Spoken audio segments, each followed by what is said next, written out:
Allah mampu mawon tiap desa dikai nabi, tapi Allah tidak melakukan itu, cukup nabi sitok. Terus kabeh ya kau nanut Nabi Muhammad sallallahu alaihi wasallam. Mulane ana guyonan wong Arab mek wong Jawa apik ndi? Apik wong Jawa aja. Ke wong Arab iku cara obat iku dosis tinggi, mulane dikirimi nabi. Wong Jawa cukup mudin, cukup kiai wis Islam. Dadi rapati salah lah. Penyakitnya ringan jadi diobati kiai wis dadi iman. Nah wong Arab kudu napa? Nabi. Berarti penyakit berat mek ringan apik endi? Apik ringan, mulane jare ana, jare kiai Jawa kita apik wong Jawa Gus wong Arab. Mergo ora butuh napa? Nabi, berarti dosisnya kan kecil ya, rendah. Sauni-uling wis. Wong bingung, ngono kok omongane wong napa? Bingung. Lha opo nganalisis ngono barang. Ya wong nganggur iku repot terus. Jadi misalnya dagang dihitung, kalau dihitung itu rasional berarti sain. Kalau tidak dihitung kok berarti jenenge kejutan ya enggak, kita pernah ngalami semua. Kita pernah ngalami dua-duanya kan. Dihitung ya pernah laba, kejutan ya pernah. Musim sulit dagang rugi ya biasa, kecengklok rugi kebodhon biasa sama pernah. Anggap aja kalau rutin namanya sain sesuai hitungan pengetahuan. Kalau model ngono kejutannya selesai kan. Kok dibenturkan? Kejutan sama rutin itu absolut mana? Akurat mana? Ya ngajak goblok bareng. Paham ki biasa mawon wong sing seneng ilmu tuh ben biasa roh iku roh dojo ben. Ya ben biasa. Nah sekarang itu usum, anti ilmu itu usum. Yang usum sekarang itu politik nopo identitas. Soalnya batik wong Yogyo, wah batik nasional berarti orang batik wong Indonesia, anak batik ra wong Indonesia. Dari batik nopo pakaian nopo nasional. Ya wong golek hadis nganti ngelu kesunatan ibadah nggo klambi putih. Ora ana kesunatan ibadah nggo klambi nopo batik. Tapi nak kowe wong alim ben diarani klambi putih gak wajib, kudu kadang-kadang nganggo batik, nggo nunjukno nak nganggo putih iku. Saya tuh seingat saya belum pernah ngaji gak pakai baju putih. Karena pikiranku sudah sering ditanya, Gus kowe wong alim ra tau jubahan. Nah jubahan koyo wong Arab. Nak batik kesane kok ora sunah Rasul seneng putih, setengah-tengah nganggo hem putih wis sunah Rasul tapi tetep Indonesia. Wis tak pikir wonten. Lah rugen ra mikir nganggo batik. Tapi itu tadi, saya masih husnudzon. Jika jadi tren nganggo klambi hem putih dianggap wajib, harus ada yang pakai batik untuk menunjukkan kalau ndak wajib. Lah mungkin dia termasuk begitu melok. Makome dekne iku wis nglurusno. Itu ndak tahu saya kalau. Oh itu berarti sudah tinggi, kelasnya sudah tinggi. Jadi menurut saya tengah-tengah ya pakai hem putih kalau sholat. Tengah-tengahnya ada anak jubah terlalu Arab. Nak batik be Nabi ngendikan kesunatane ibadah itu pakai putih. Nganggo mori kok wong mati ya sudah sudah tengah-tengah. Menurut saya, sama ndak harus ikut saya. Tapi jika itu dianggap wajib, kadang-kadang jangan pakai putih. Seperti Jabir bin Abdullah itu terang-terangan, sama ndak ceritani.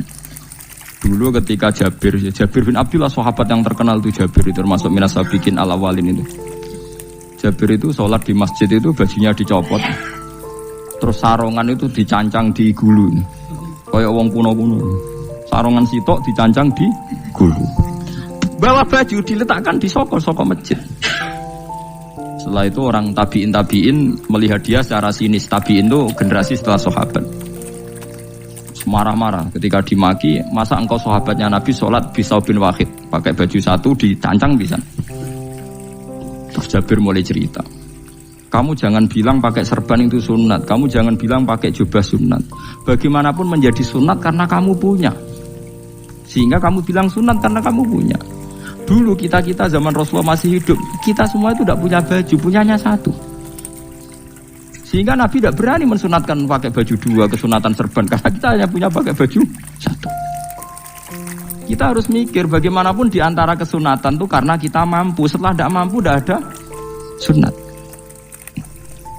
Terus Jabir mulai marah-marah, termasuk yang diceritakan. Kalau kamu bungkus orang mati gimana? Ya tak bungkus utuh sampai sikil beda sirah ketok. Ya kan ya, nah ini yang mati dibungkus sempurna tuh. Nanti kok pepes itu ya dibungkus, terus bariku lagi dibuka raine ya, ya mus, sing mudin rai ya. Terus Jabir cerita, cara kowe wajib to ora jare Jabir? Nggih wajib. Ya wajib mergo iso. Terus dia cerita, dulu Sayyid Hamzah, dulu bapak saya Abdullah Jabir bin Abdullah.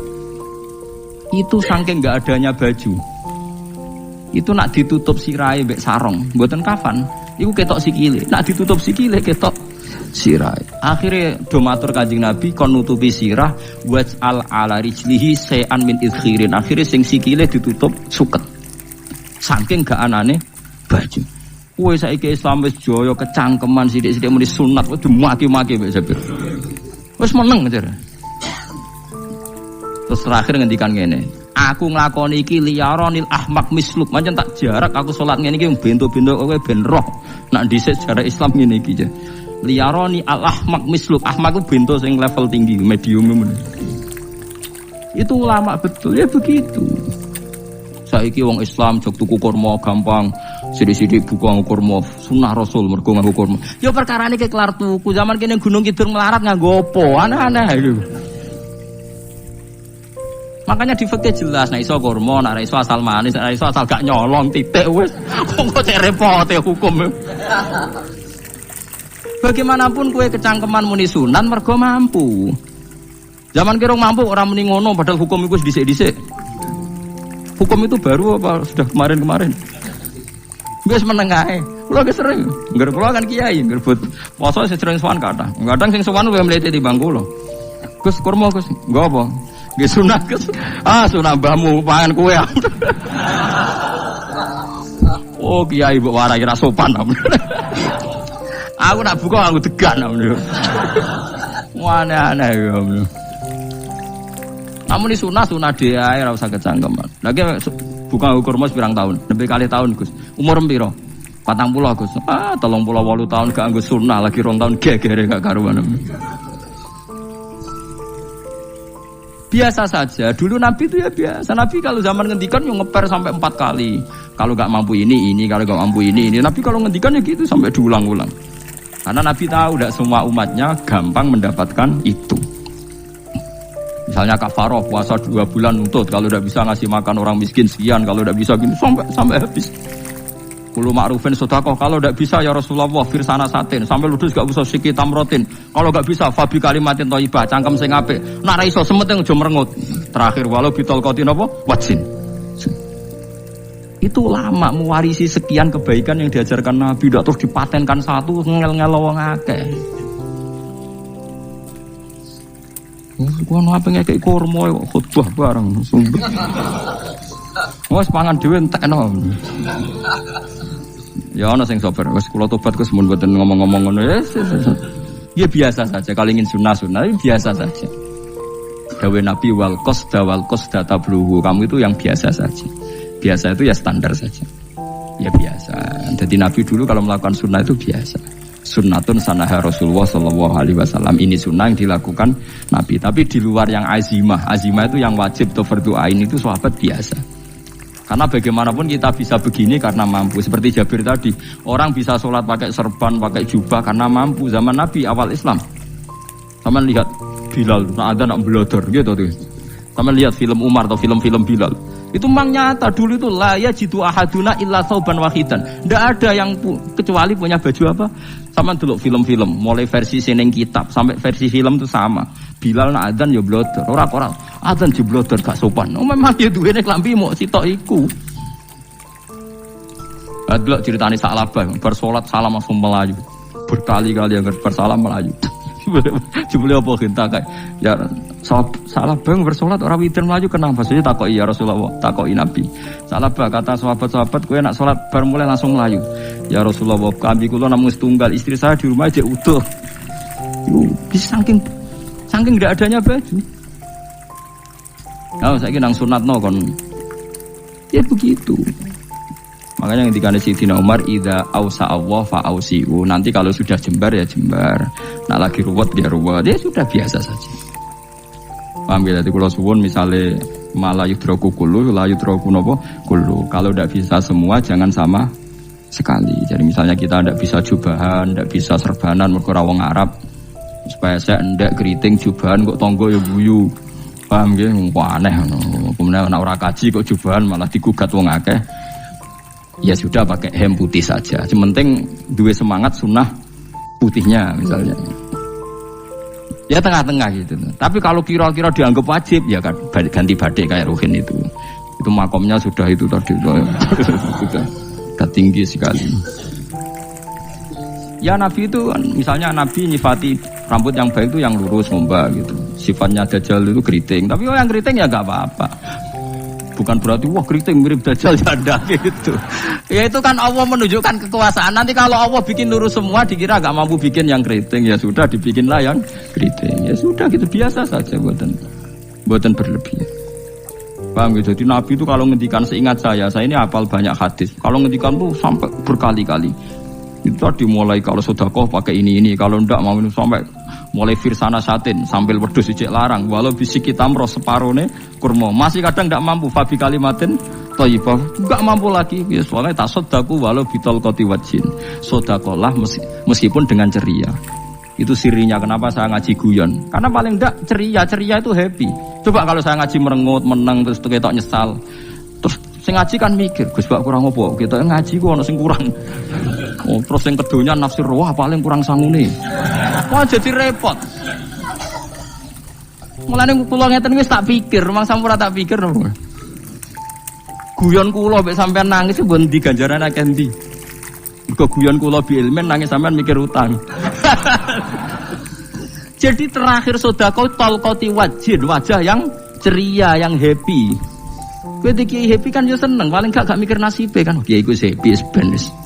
Jajal misalnya kayak di kiai kok rogen sumpeng maca kukar-kukur bariku angop bariku kukur-kukur meneh kan wong mikir wae tanggale bayar apa piye kredite waduh apa wae ditarik sepeda motor kan orang terus menafsirkan macam-macam sing elek sing wong alim le nafsiri paling terkipe ra iso wah paling elek ya nek wong alim kan ana ukur-ukur mesti nek sing suudon kan paling macane bingung terkipe ngono.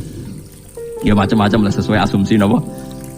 Jadi kula suwun sama nak dadi kiai nak ra iso sedekah macamnya terakhir itu ceria. Mergo Nabi ngendikane terakhir tasaddaku walau bitol qati wajhin. Bersedekahlah meskipun dengan keceriaan napa muka atau wajah. Namun kula itu Nabi diulang-ulang. Jadi kalau ngendikan tuh diulang-ulang. Sekarang tuh orang mau mendorong sunah Rasul itu satu. Ya berat bagi yang enggak bisa melakukan itu apa? Yang enggak bisa melakukan itu apa? Jadi dibacalah hadis itu dibaca utuh. Ya bukan kita apa ya sekolah kepingine kabeh umat Nabi itu happy mergo selama itu tidak maksiat berarti anut ajaran Kanjeng Nabi Muhammad sallallahu alaihi wasallam. Ma khuyira Rasulullah baina amrayni ilakhtara aisaruhuma malam yakun isman.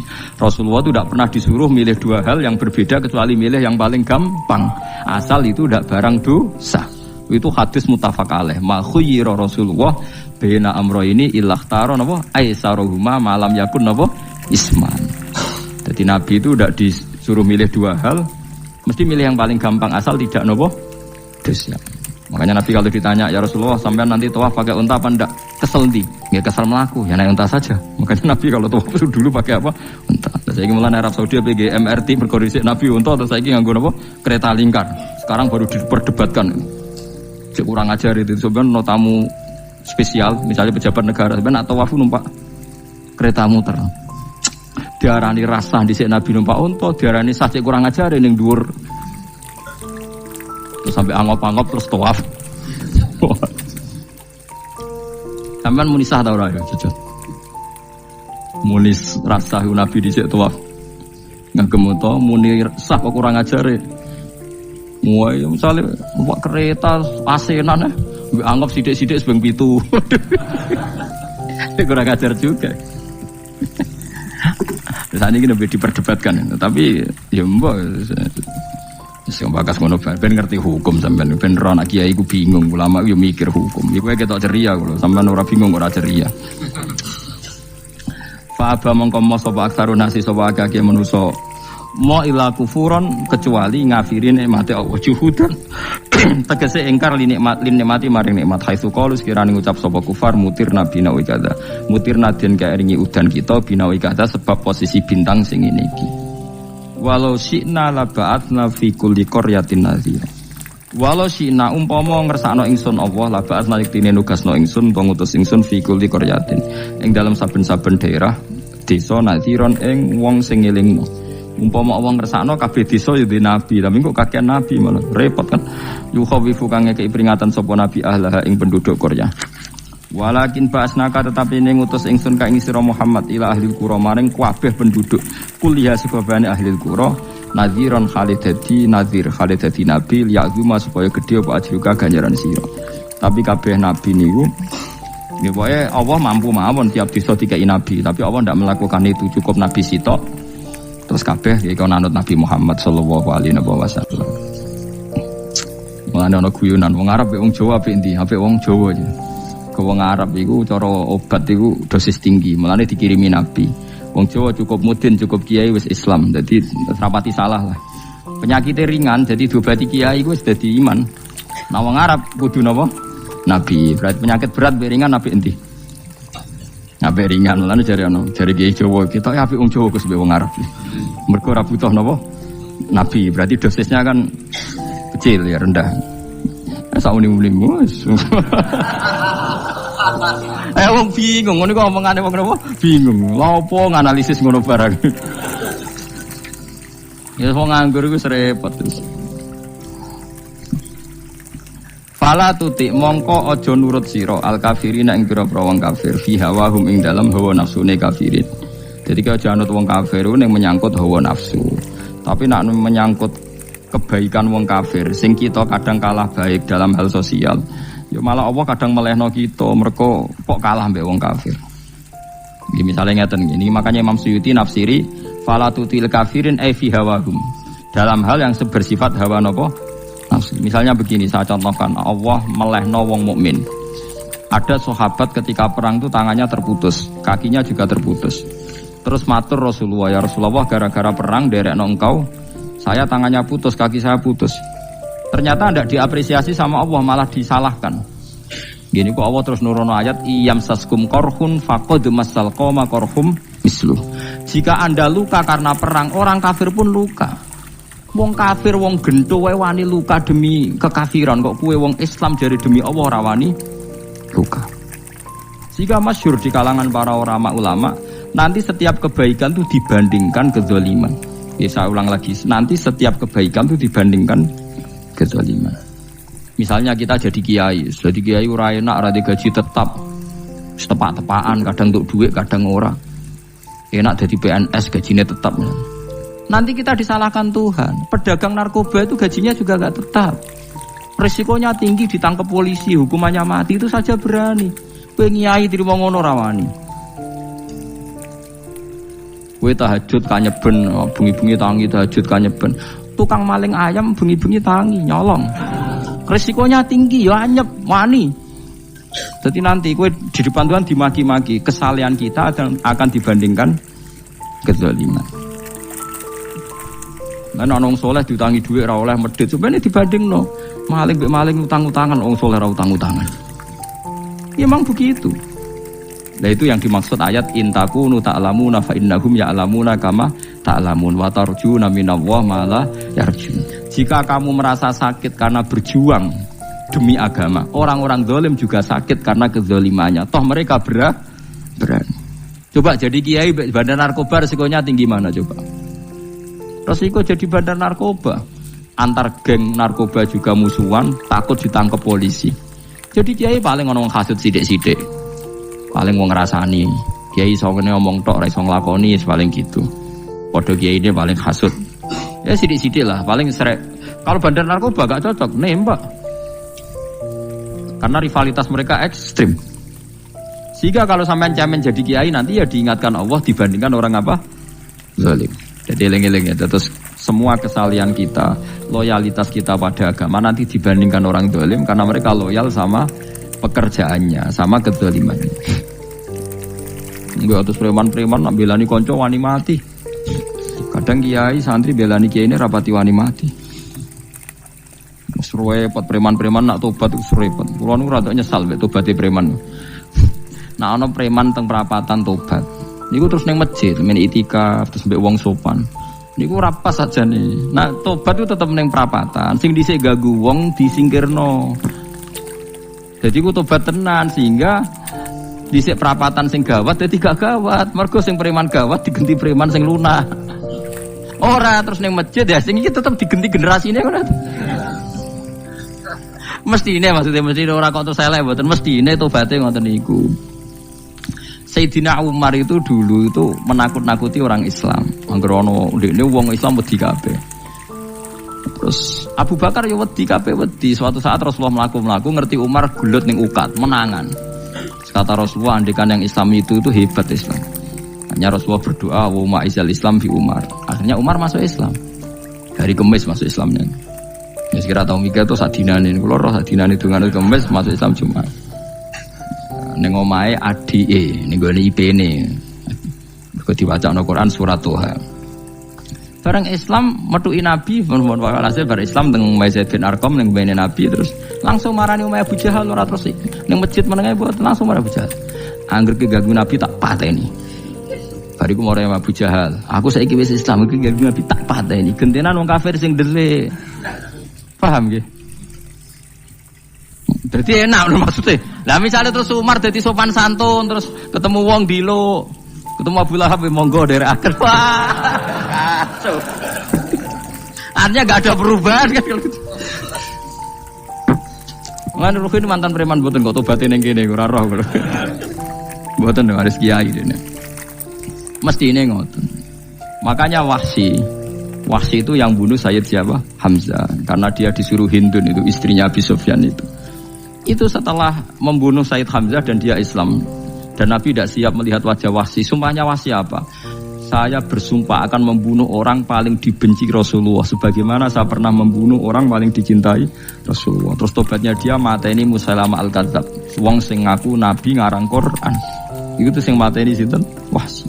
Jadi Wahsy sebagaimana aku pernah membunuh orang paling dicintai Rasulullah. Tobat saya membunuh orang paling dibenci Rasulullah. Nah, misalnya terus Wahsy tobat, sampai nyapu masjid, terus gak duwe selera tarung, zaman kafir tarungnya tenanan, bareng Islam nyapu masjid, bariku ngiseni jedinge, terus bareng jak perang wedi wae repot. Ya niku ide kula tapi ora bisa nglakoni. Mau cerita ilmu, sampeyan ora kudu nglakoni. Ya tugale wong preman brah-brah. Blonjo narkoba entek akeh dilakoni, nggo judi diakoni. Sewengi orang preman itu kalau judi 2 juta 3 juta loh. Bareng tobat ngeboni masjid 10.000. Padahal donyane akeh. Mestine tobat yo. Saya zaman judi semalam 3 juta. Sekarang kalau pengajian atau ke masjid semalam 3 juta 100 lah minimal diluwei. Ora ya malah pas tobat nglebokno amplop masjid yo 10.000, kadang 2.000. Wis repot-repot. Tapi ya apik tobat, iki cerita. Tidak begitu, mestinya berbanding. Paham nek sampean takok tobat itu cara ulama nggih ngoten niku berbanding. Mulane riyen Khalid bin Walid itu jadi panglima perang Islam itu. Saya masih ingat makalahnya Khalid bin Walid, fakama anni aktsartul qatla fi kufri aktsartul qatla fi Islam. Dulu ketika saya kafir adalah sangat banyak membunuh orang Islam. Perang Uhud kalah itu karena panglima orang kafir adalah Khalid. Dia cakap sekali dalam ngatur strategi perang. So Khalid itu utek elek kan, pikirannya ala sahabat yang menuso ruhin es, kayak wong wedok ambek apa jenenge ghanimah mesti medun. Nah, sahabat ora kabeh kaya aku kan ono kaya kue barang macam-macam. Gunung Uhud itu dhuwure mok sak musolane iki jamira Gunung Uhud kaya Merapi niku mboten. Nah kaya Merapi amanah ning dhuwur tetep ra kenek, meleyang to. Jadi Gunung Uhud itu dhuwure mok sak musolane mbok dhuwur pundi. Wong kula nate mriko bolak-balik kan gak bisa nek urung tahu. Kula kaya wong India dadi melok itikaf teng gunung lho. Uhud. Mbok piye dalile apa ya ora roh. Lah itu Khalid bin Walid pinter, dia ketika kalah itu muter ke belakang terus ghanimah itu dilepas. Nah dulu itu dalam perang dulu tuh ghanimah itu kan perempuan sama apa? Ya sama barang-barang itu. Ketika dilepas itu dianggap sudah mengaku kalah. Ada sahabat yang kok ruhin itu udah akabir sahabat, ada sahabat papan atas, sahabat yang seperti itulah. Sahabat kebanyakan turun ternyata Khalid itu muter terus naik dari belakang.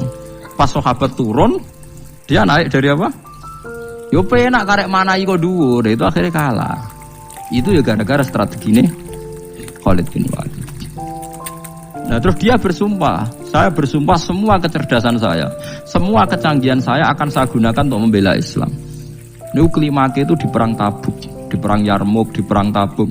Itu di panglimani siapa saja yang ditunjuk Nabi itu kalah. Termasuk Ja'far bin Abi Thalib itu padahal panglima yang ditunjuk Nabi. Usamah ya kalah. Abdullah ya kalah. Semua yang ditunjuk Nabi itu mati semua. Akhirnya panglima diambil siapa? Khalid. Taruh saja gini strateginya. Anggap saja Arab itu padang pasir. Tidak, sampean biar tahu bahwa orang soleh yang cerdas itu banyak. Jangan kira soleh itu tidak butuh kecerdasan, butuh. Arab itu kan padang pasir. Mau jelas gini, gambarannya apa? Padang pasir. Itu kalau perang itu kan taruh saja orang Islam itu 3.000 musuhnya 10.000. Memang kejadiannya gitu, 3.000 musuh 10.000. Itu kan berbanding berapa itu? 30 ya? 1:3 ya? Nah itu dulu, pasukan-pasukan Islam dulu itu sama-sama seperti soft sholat. Jadi memanjang. Ya akhirnya perang itu kelihatan sekali mana yang sedikit, mana yang banyak. Habis Khalid strateginya dirubah. 100 orang di depan, anggap saja gitu. Pokoknya tak gambaran coro Jawa paling gampang. Lagi mau kitabnya malah bingung loh. 100 pasukan kuda yang di depan tuh disuruh negarkan kuda, disebut fal mughirati subha itu. Yang itu wal adiyati napa? Dobha fal mughirati subha itu. Jadi pokoknya anggap seperti itu. Fal muriyati apa? Qadha itu. Kuda yang 100 di depan disuruh menegarkan. Pokoknya kon gerak sehingga debu itu banyak bertebangan. Terus pasukan yang 3.000 itu disuruh memanjang sepanjang-panjangnya. Karena di depan ini ada tegaran kuda tadi, orang kafir yang di sana itu melihatnya ada bantuan datang baru. Pasukan Islam itu kewakeh, panjang lagi. Dikira jumlahnya itu sampai 50.000 lebih.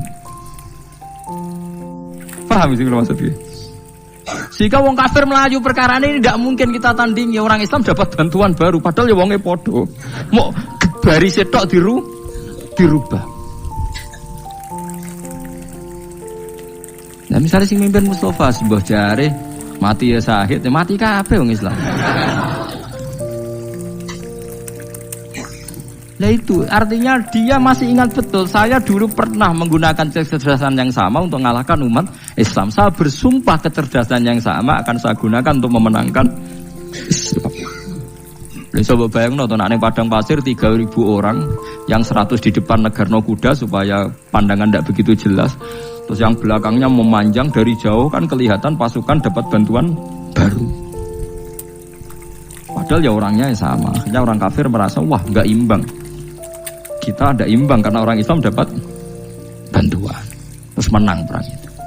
Loh itu tobat bener gitu loh. Orang kok pas kafir cerdas, orang Islam tobat nyapu masjid. Sebarigus ngaji ngantuk. Padahal zaman kafir cerdas, memperdayakan ekonomi nganti sugih bergeder. Bareng Islam terus dunia nentek melarat, terus nyapu masjid, sebariku sholat qobliyah ba'diyah mulai. Mau poso sunat, ya tidak apa-apa itu, tapi sugih tetap. Kok zaman kafir sugih, zaman Islam kere, mestinya zaman Islam ya sugih, terus kecerdasan dan hartanya untuk liizatil Islam wal muslimin, mestinya. Tapi ya nggak apa-apa kalau ada tobat model gitu ya, tidak apa-apa. Ojo terus dari Gus Pak ngene ku elek ya ora, nek jenenge tobat mesti apik, tapi nggak fair gitu loh. Masuk zaman nakal serius, zaman tobat sekenanya itu kan. Fala tuti mongko joto at sira al kafirin ing pira-pira kafir fi hawahum ing dalem selera hawa nafsune wong kafir. Wajahidhum lan merangi sira hum ing kufar.